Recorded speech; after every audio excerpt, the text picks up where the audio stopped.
সারা জাগিয়ে বিহার বিধানসভা নির্বাচনে ডেবিউয়ের পথে হেঁটেছেন প্রশান্ত কিশোর এবং তার দল জনসুরাজ পার্টি।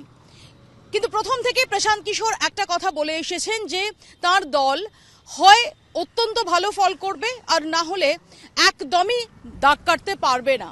এরকম চলতি কথা তিনি বলেছেন যে আর্শ পর ইয়া তো ফার্শ পর, অর্থাৎ হয় তার দলের ফলাফল যেটা আকাশচুম্বী হবে অথবা একদম ধূলিসাৎ হয়ে যাবে।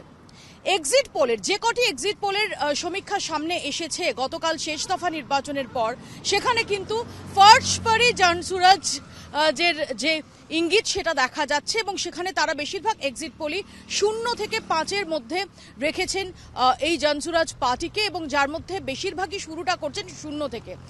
অর্থাৎ এবারের বিহার বিধানসভা নির্বাচনে জনসুরাজ পার্টি আদৌ খাতা খুলতে পারবে কিনা সেটাই একটা বড় প্রশ্ন।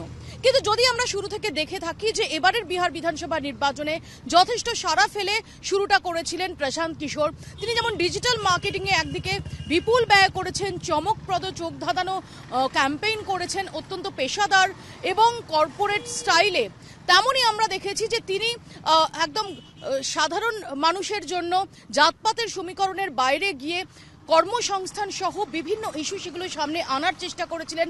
কর্মসংস্থান, উন্নয়ন ইত্যাদি ইস্যু তিনি সামনে আনার চেষ্টা করেছিলেন। কিন্তু আমরা গত কয়েকদিন ধরে বিহারের বিভিন্ন প্রান্তে যে ঘুরেছি, সেখানে সাধারণ মানুষের মধ্যে জনসুরাজের প্রভাব তেমনভাবে লক্ষ্য করা যায়নি।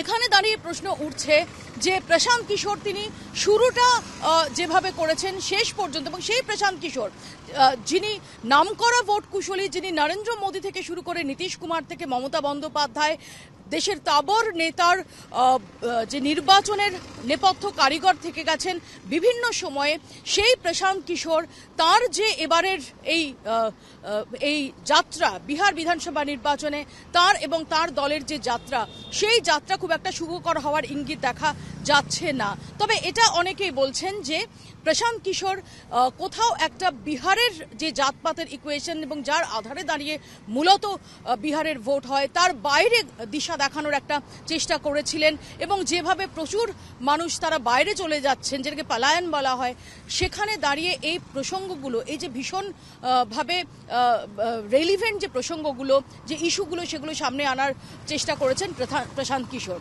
কিন্তু শেষ পর্যন্ত তিনি খাতা খুলতে পারেন কিনা তার উত্তর পাওয়া যাবে 14ই নভেম্বর। এবং একই সঙ্গে এ প্রশ্নও থাকছে যে যদি তিনি খাতা খুলতে নাও পারেন, কোথাও কি কিছুটা হলেও ভোট কেটে তিনি মহাগঠবন্ধনের যাত্রা ভঙ্গ করতে পারেন, এই প্রশ্নও কিন্তু ঘুরে বেড়াচ্ছে রাজনৈতিক মহলে। যদিও এক্সিট পোলের যে সমীক্ষা, তাতে বিপুল ভোট কেটে ডিসাইসিভ ফ্যাক্টর হতে পারেন প্রশান্ত কিশোর, এই রকম ইঙ্গিত দেখা যাচ্ছে না। চূড়ান্ত উত্তরের জন্য সবাই তাকিয়ে রয়েছেন 14ই নভেম্বরের দিকে। বিহার থেকে ক্যামেরায় সুবীরের সঙ্গে মৌপিয়া, কলকাতা টিভি।